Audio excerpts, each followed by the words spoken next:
Number 1 is binding energy per nucleon, वो मैं आपको बता चुका हूं। बाइंडिंग एनर्जी पर न्यूक्लियन जितनी ज्यादा होगी, न्यूक्लियर की स्टेबिलिटी उतनी ज्यादा होगी। एक फैक्टर तो ये रहा, और ये समझ में भी आता है, because more energy is required to remove a nucleon from the nucleus. जो सेकंड फैक्टर है जो हम कल डिस्कस कर रहे थे, that is neutron by proton ratio. Neutron by proton ratio.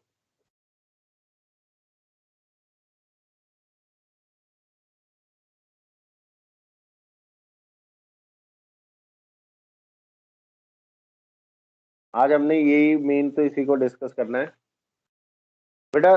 इसमें लिखो, मतलब न्यूट्रॉन बाय प्रोटॉन रेशो के बीच में और न्यूक्लियर की स्टेबिलिटी के बीच में कोई ना कोई कनेक्शन है। तो there is some connection between nuclear stability and neutron by proton ratio, और हमने उस कनेक्शन को समझना है। तो इसमें आप लिखो, if we draw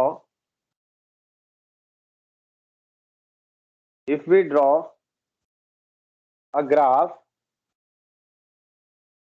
if we draw a graph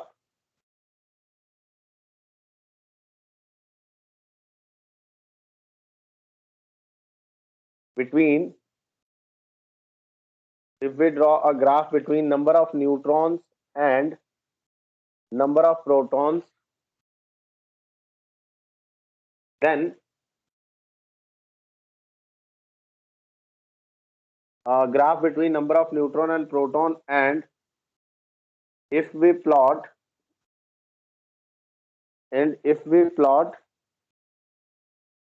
a point,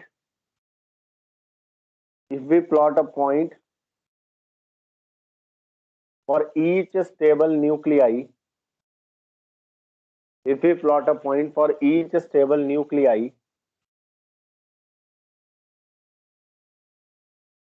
then by joining these points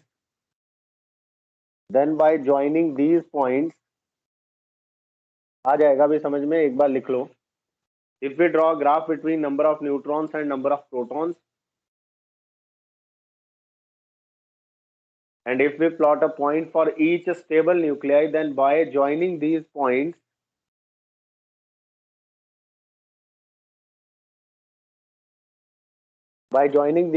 we get some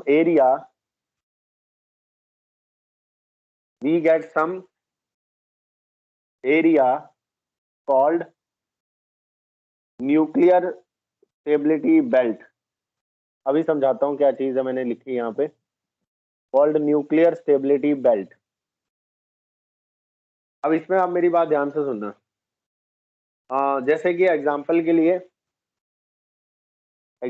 हम लोग ऐसे कह सकते हैं, सपोज हमारे पास एक कार्बन का न्यूक्लियस है, और कार्बन में हमें पता है 6,12 होता है, तो नंबर ऑफ प्रोटॉन्स बच्चे इसमें होते हैं 6, और नंबर ऑफ न्यूट्रॉन्स भी होते हैं इसमें 12 - 6, दैट इज 6। प्रोटॉन भी 6 और न्यूट्रॉन भी 6। और इसी तरह एक एग्जांपल और लो, suppose I am taking example of nitrogen 7, nitrogen का एक एग्जांपल ले लेते हैं। नाइट्रोजन 7, नाइट्रोजन रहने दो, सोडियम ले लिया जैसे, वो तो सेम ही है। सोडियम 11,23। तो अगर हम इसमें नंबर ऑफ प्रोटॉन्स देखें तो 11 है, नंबर ऑफ न्यूट्रॉन्स देखें तो 23 - 11, ये 12 आएंगे।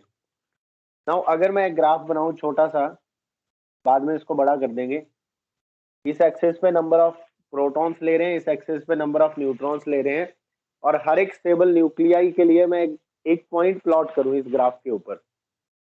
लाइक बच्चे, इस कार्बन के लिए 6,6 एक पॉइंट प्लॉट करते हैं। मान लो यहाँ 6 है और एक यहाँ 6 है, तो हमें एक पॉइंट यहाँ मिल जाएगा। ये पॉइंट कार्बन के लिए है 6,6 पर, क्योंकि number of protons and number of neutron 6 है। ऐसे ही अगर मैं एक सोडियम के लिए प्लॉट करूं पॉइंट, तो बच्चे सोडियम के लिए नंबर ऑफ प्रोटॉन्स 11 है, समवट यहाँ, और ये यहाँ पे, तो यहाँ एक पॉइंट हमें मिलेगा। ये वाला पॉइंट मैंने ड्रॉ किया कार्बन के लिए फॉर एग्जांपल, ये वाला पॉइंट ड्रॉ किया नाइट्रोजन के लिए। पहले पॉइंट प्लॉट करना आ गया, इतना बताओ स्टूडेंट्स।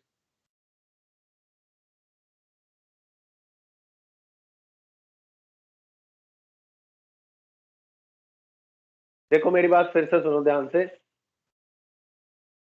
कनेक्शन तो हम लोग निकालेंगे न्यूट्रॉन बाय प्रोटॉन रेशो में, लेकिन जो मेन चीज है, सबसे पहले if we plot a point for each stable nuclei, मतलब जितने भी स्टेबल न्यूक्लियस हैं हमारे पास, फॉर एवरी स्टेबल न्यूक्लियाई, अगर मैं एक पॉइंट प्लॉट करूं न्यूट्रॉन, नंबर ऑफ न्यूट्रॉन्स और नंबर ऑफ प्रोटॉन वाले एक्सेस पर, देन इन पॉइंट्स को अगर मैं ज्वाइन करूंगा तो मुझे एक कुछ एरिया मिलेगा।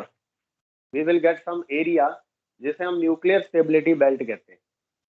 वो अभी आपको समझ आएगा। पहले पॉइंट प्लॉट करना समझ आ गया सबको, कैसे किए पॉइंट प्लॉट? से यस और नो? Yes sir. ओके, एक बार फिर से। मैं फिर से बता देता हूँ।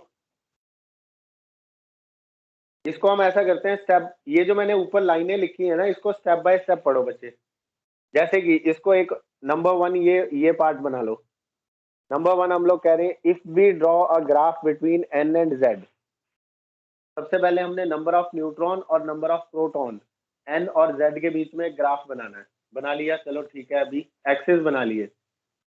And if we plot a point for each stable nuclei, और हर एक न्यूक्लियस के लिए जो कि स्टेबल न्यूक्लियस है। स्टेबल न्यूक्लियस का पता कैसे चलेगा बच्चे?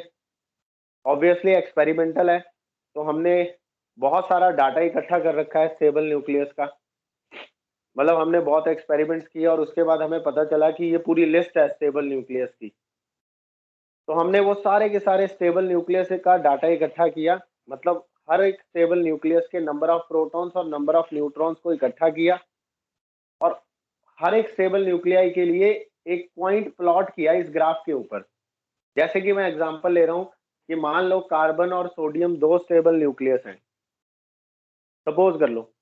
तो इसके लिए मैंने क्या किया, इसके नंबर ऑफ प्रोटॉन्स और नंबर ऑफ न्यूट्रॉन्स को प्लॉट किया इस एक्सिस पर। ऐसे ही सोडियम के नंबर ऑफ प्रोटॉन्स और नंबर ऑफ न्यूट्रॉन्स को प्लॉट किया, तो हमें ऐसे पॉइंट मिल जाएंगे ना।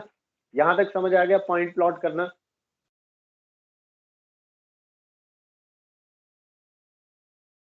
यस और नो? Yes sir.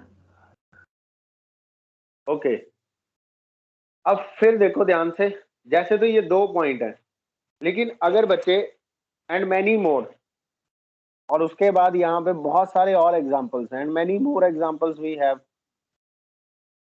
अब अगर मैं उस हर एक, for every stable nucleus, if I draw a point, if I plot a point,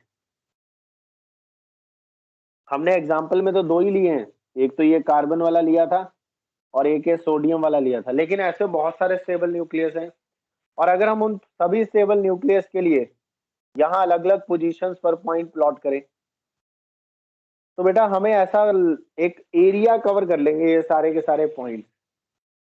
देखो, then by joining these points we mean that कि ये जितने भी स्टेबल न्यूक्लियस हैं वो एक पर्टिकुलर थोड़े से एरिया में आ रहे हैं। देख रहे हो, ये इतना एरिया इनक्लोज कर रहे हैं। अगर मैं रफ सा बनाऊं तो they are enclosing some such area. इतने एरिया के अंदर आ रहे हैं ज्यादातर स्टेबल न्यूक्लियस। मतलब जब हमने स्टेबल न्यूक्लियस के लिए न्यूट्रॉन बाय प्रोटॉन का ये ग्राफ बनाया, तो ज्यादातर जो स्टेबल न्यूक्लियस है उनका जो प्लॉट है वो कुछ इस शेप में आ रहा है। मतलब यहाँ अलग अलग सारे पॉइंट्स यहीं कहीं आ रहे हैं इसी एरिया के अंदर। तो बेटा ये जो जर्नल सी एरिया जो कवर कर रहे हैं ये सारे पॉइंट्स, इसको इसको बोलते हैं न्यूक्लियर स्टेबिलिटी बेल्ट। समझ आ रहा है बच्चों?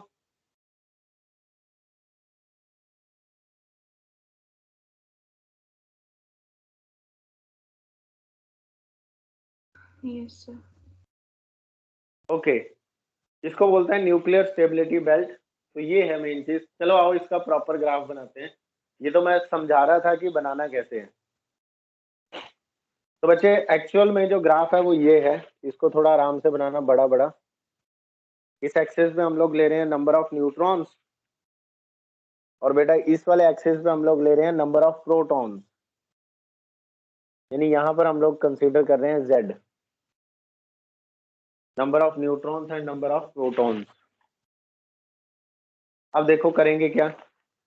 तो ये ऑब्जर्व हुआ कि यहाँ पर इस तरह से एक बेल्ट आ रही है, समथिंग लाइक दिस।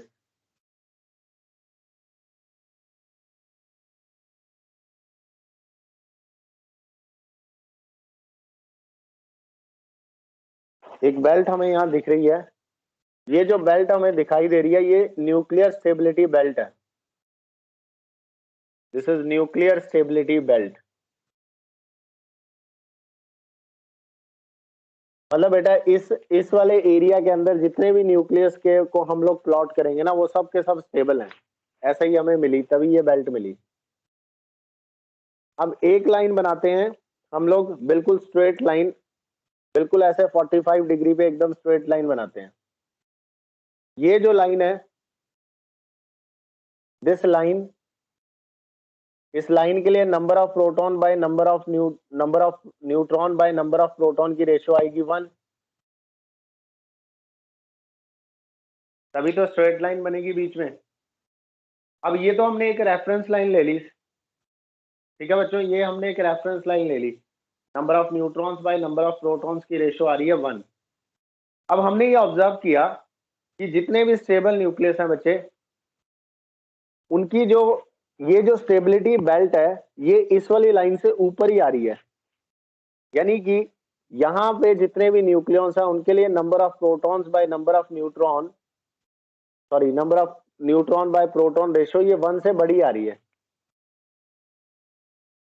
या फिर बहुत यहाँ तक लगभग एटॉमिक नंबर 20 तक हमने ये ऑब्जर्व किया कि इस रेंज में, यहाँ पर इस रेंज में जो न्यूक्लियस आ रहे हैं उनकी number of neutron bye number of proton ratio approximately 1 आ रही है। तो इस ग्राफ को देखकर आपको क्या कंक्लूड होता है, कोई बता सकता है? Anyone student?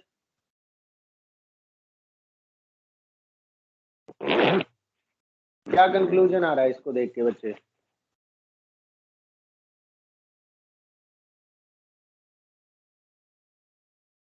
एनालाइज करो ग्राफ को और देन मुझे बताओ।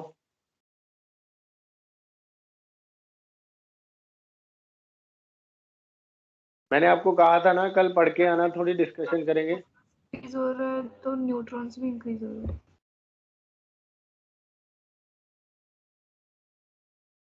फिर से बोलना।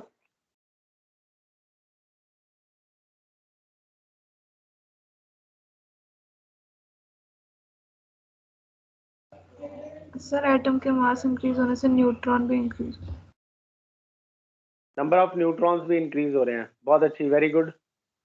Yes, any other student? Stability से रिलेटेड कोई पॉइंट आ रहा है किसी के दिमाग में, related to stability? Take your time.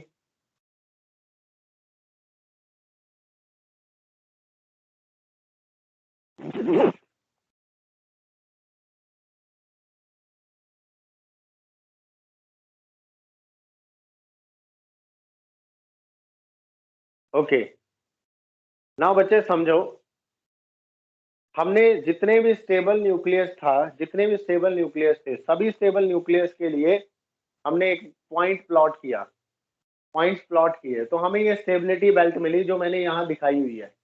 इसके अंदर जितने भी न्यूक्लियस हैं वो सारे स्टेबल न्यूक्लियस हैं। अब हमने इस न्यूक्लियर स्टेबिलिटी बेल्ट को कंपेयर किया इस लाइन के साथ, N/Z की वैल्यू 1 के साथ।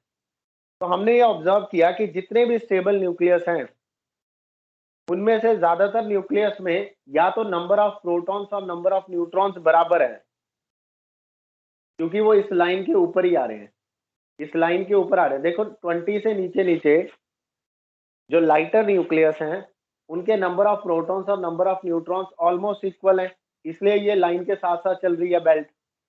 लेकिन आफ्टर 20 यानी वो न्यूक्लियस जिनका एटॉमिक नंबर 20 से ज्यादा है, वो न्यूक्लियस जिनका एटॉमिक नंबर 20 से ज्यादा है, उनमें नंबर ऑफ प्रोटॉन्स ज्यादा है as compare to number of neutrons उनमें ज्यादा है, sorry, as compare to number of protons, क्योंकि n/z की वैल्यू 1 से बड़ी आ रही है स्टेबिलिटी बेल्ट में. Means there are two possibilities, you can say that there are two possibilities of stability. इस ग्राफ को देख के समझ के दो पॉसिबिलिटीज आती हैं. यहां तक कर लिया बच्चों आपने? सबको समझ आ गया? अब तो हम लोग कह सकते हैं इट इज ऑब्जर्व्ड दैट, इस ग्राफ से लिखो बेटा, it is observed that in all stable nuclei, graph से क्या कंक्लूजन होता है? इन ऑल स्टेबल न्यूक्लियाई दो पॉसिबिलिटीज हैं, either number of protons is equal to number of neutrons is equal to number of protons, और number of neutrons is greater than number of protons. यानी stability के लिए यही दो condition है. ऐसी कोई, हम ये नहीं बोलेंगे कि अगर number of neutrons number of proton से कम आ रहे हैं, अगर number of neutrons number of proton से कम आ रहे हैं तो वो न्यूक्लियस स्टेबल नहीं है. क्योंकि वो जो भी न्यूक्लियस यहाँ आ रहा है बेटा, मान लो एक न्यूक्लियस यहाँ आ रहा है, कोई यहाँ आ रहा है, कोई यहाँ आ रहा है, तो जो n/z वाली इस लाइन से नीचे आ रहे हैं तो उसमें नंबर ऑफ न्यूट्रॉन्स कम है, नंबर ऑफ प्रोटॉन ज्यादा है. ऐसा कोई न्यूक्लियस नहीं है जो स्टेबल हो. इनमें से जितने भी न्यूक्लियस इस लाइन के नीचे आ रहे हैं, दे आर अनस्टेबल. वो अनस्टेबल न्यूक्लियस है बच्चे. या इस लाइन के ऊपर आ रहे हैं कहीं पे ज्यादा, इस बेल्ट को क्रॉस करके, तो वो भी अनस्टेबल है. तो ये जो एक्स्ट्रा जो आपको दिखाई दे रहे हैं, ये अनस्टेबल वाले हैं. ये अनस्टेबल न्यूक्लिया ही है. और ये वो वाले अनस्टेबल न्यूक्लिया ही है जिसमें number of neutrons number of proton से कम है. ये सारे अनस्टेबल हैं. यहां पर बच्चे ये भी अनस्टेबल न्यूक्लियस हैं, ये भी अनस्टेबल न्यूक्लियस हैं, लेकिन इसमें ये भी अनस्टेबल न्यूक्लियस हैं, लेकिन इसमें नंबर ऑफ प्रोटॉन्स और नंबर ऑफ न्यूट्रॉन्स में से है तो न्यूट्रॉन ज्यादा, लेकिन n/z की जो रेशो है वो 1.54 से बड़ी है. n/z की रेशो इज ग्रेटर देन 1.54. तो व्हाट आई मीन कि अगर n/z की रेशो 1 से लेकर 1.54 के बीच में रहती है तो हमें स्टेबल न्यूक्लियस मिलते हैं. और अगर n/z की वैल्यू इस रेंज से बाहर हो जाए, यानी या तो 1/54 से ज्यादा हो जाए वैल्यू, या फिर 1 से छोटी रहे वैल्यू, इन दोनों ही केसेस में we will get unstable nucleus. But ज्यादातर जो स्टेबल न्यूक्लियस हैं वो किस रेंज में रह रहे हैं? They are lying between 1 to 1.54. इस रेशो की रेंज में रह रहे हैं. स्टूडेंट्स समझ आई मेरी बात आप सभी को? यस और नो? या रिपीट करूं फिर से?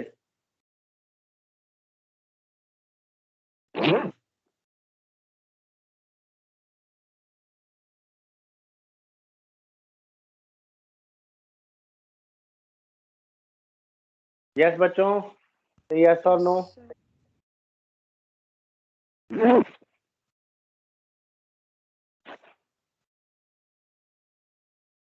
So it is observed that in stable nuclei either n is equal to z or n is greater than z.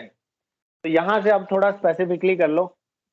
For atomic number for z is equal to 1 to 20, for z is equal to 1 to 20, number of neutrons is equal to number of protons approximately. तो lighter nucleus stable है अगर उनके number of protons और number of neutrons equal आ रहे हैं और उनकी ratio 1 आ रही है. क्योंकि आप देखो 20 से पहले पहले इक्वल है रेशो ऑलमोस्ट. उसके बाद आफ्टर 20 एंड बेटा आफ्टर 20 जितने भी स्टेबल न्यूक्लियस हैं after z is equal to, या ऐसे लिखो for z greater than 20, for z greater than 20 number of neutrons is greater than number of protons, number of neutrons is greater than number of protons। तो इसलिए मैंने ऐसा कहा कि z is equal to, अगर लाइटर न्यूक्लियस हैं तो उनमें नंबर ऑफ प्रोटॉन्स और नंबर ऑफ न्यूट्रॉन सेम है, तो दे आर स्टेबल। z से ज्यादा 20 से ज्यादा एटॉमिक नंबर जिन न्यूक्लियस का है उन न्यूक्लियस में स्टेबिलिटी तब आ रही है जब number of neutrons number of proton से ज्यादा है बट इस वैल्यू से कम है। बट n बाई जेड की जो रेशियो है वो 1.54 के, ये मैक्सिमम वैल्यू है, उससे कम ही रहेगी। अब ऐसे लिखो n is greater than z and maximum value कितनी है n बाई जेड की, and maximum value of n by Z, maximum n by Z is equal to 1.54। ये मैं बात कर रहा हूं स्टेबल की। इस रेंज के बाहर जितने भी न्यूक्लियस होंगे दे आर अनस्टेबल। तो फाइनली लिख लो all the nucleus which are not lying in this stability belt they are unstable, चाहे वो इसके नीचे हो चाहे इसके ऊपर हो, दे आर अनस्टेबल बच्चे। तो हमने ये ऑब्जर्व किया कि ज्यादातर न्यूक्लियस वही स्टेबल हैं जिनकी रेशो n बाई जेड की रेशो 1 से लेकर 1.54 के बीच में है। इसके आगे और इसके पीछे जितने भी रेशो आ रही हैं जिस भी न्यूक्लियस की, वो अनस्टेबल न्यूक्लियस होगा। तो लास्ट में यहां तक लिखने की बजाय maximum n by Z is equal to 1.54, इसके बाद एक लाइन नोट करके लिख लो, इसके बाद एक लाइन बच्चे नोट करके लिख लो, यहाँ पे कहीं साइड में नोट लगा लो। Thus for stable nucleus, thus for stable nucleus, for stable nuclei क्या रेंज होनी चाहिए, 1 से बड़ी वैल्यू होनी चाहिए और या उसके इक्वल n बाई जेड की, या फिर बच्चे 1.54 के इक्वल या उससे छोटी वैल्यू होनी चाहिए। तो ये हमें समझ में आया पूरा एनालिसिस करने के बाद। तो this is how we can explain nuclear stability on the basis of neutron by proton ratio. Is it clear बच्चों, यस और नो? Yes sir. तो ये था हमारे पास न्यूक्लियर स्टेबिलिटी और ये जो था न्यूट्रॉन बाय प्रोटॉन रेशियो का ग्राफ। ये बड़ा कंफ्यूजन होता है, इवन मैं बहुत बार कंफ्यूज हो जाता हूँ, भूल भी जाता हूँ। आई रिपीट, तभी मैंने आज इस तरह से लिखवाया आपको कि आप पहले ये समझो कि किया क्या था हमने। लास्ट में रिवाइज करके चल जाते हैं। हमने एक ग्राफ बनाना है n वर्सेस z का ग्राफ। हमने हमारे पास जितने भी स्टेबल न्यूक्लियस है हमने सारे स्टेबल न्यूक्लिया उठाए और उनका डाटा इकट्ठा किया। जैसे मैंने एग्जांपल के लिए एक दो शो किए हैं, कार्बन और सोडियम को शो किया, और जितने भी स्टेबल न्यूक्लियस हैं उनका डाटा इकट्ठा किया, यानी उनके number of protons number of neutrons इकट्ठे किए, और फिर हमने उसे प्लॉट किया n बाई जेड ग्राफ पे। प्लॉट करने के बाद हमने देखा कि जितने भी स्टेबल न्यूक्लियस है वो एक पर्टिकुलर एरिया ऑक्यूपाई कर रहे हैं, इस ग्राफ के ऊपर एक पर्टिकुलर एरिया ऑक्यूपाई कर रहे हैं। यही मैंने लिखा, then by joining this point we get some area. ये जो एरिया वो ऑक्यूपाई कर रहे हैं इसे हमने नाम दिया nuclear stability belt. This is called nuclear stability belt. अब हमने कंपैरिजन किया न्यूक्लियर स्टेबिलिटी बेल्ट को n by Z is equal to 1 line के साथ। तो हमने ये पाया कि जो शुरू के 20 एलिमेंट्स हैं, यानी कि जो लाइटर न्यूक्लियस हैं, उनके लिए स्टेबिलिटी का क्राइटेरिया क्या निकल के आया कि n बाई जेड की रेशियो अप्रॉक्सीमेटली 1 होनी चाहिए, क्योंकि ये इस लाइन के साथ मैच कर रहा है। आफ्टर 20 वाले हमने ऑब्जर्व किया कि ये स्टेबिलिटी बेल्ट इस लाइन से ऊपर चलेगी, यानी कि number of neutrons number of proton से ज्यादा हैं। तो जितने भी स्टेबल न्यूक्लियस हैं 20 से बड़े, जिनका एटॉमिक नंबर 20 से ज्यादा है, उनके लिए ये रेशियो 1 से बड़ी होनी चाहिए। ये हमने ऑब्जर्व किया। और मैक्सिमम कितनी हो सकती है? मैक्सिमम 1.54 हो सकती है। अगर इससे ज्यादा बड़ी रेशो आई तब भी न्यूक्लियस अनस्टेबल है, तो ये वो बेल्ट को क्रॉस कर जाएंगे। और अगर 1 से छोटी रही तो भी वो इस लाइन के नीचे चले जाएंगे, तब भी वो अनस्टेबल है। तो ये हमने यहाँ से पूरे ग्राफ से कंक्लूजन निकाला। And this is what we called nuclear stability explanation with the help of neutron by proton ratio. तो फाइनली दिमाग वाली बात बस ये है, ये याद रखो नोट वाला पॉइंट कि स्टेबल न्यूक्लियस के लिए 1 से लेके 1.54 तक की रेंज है न्यूट्रॉन बाय प्रोटॉन रेशो की। ठीक है बच्चों, is it clear everyone? Say yes और नो?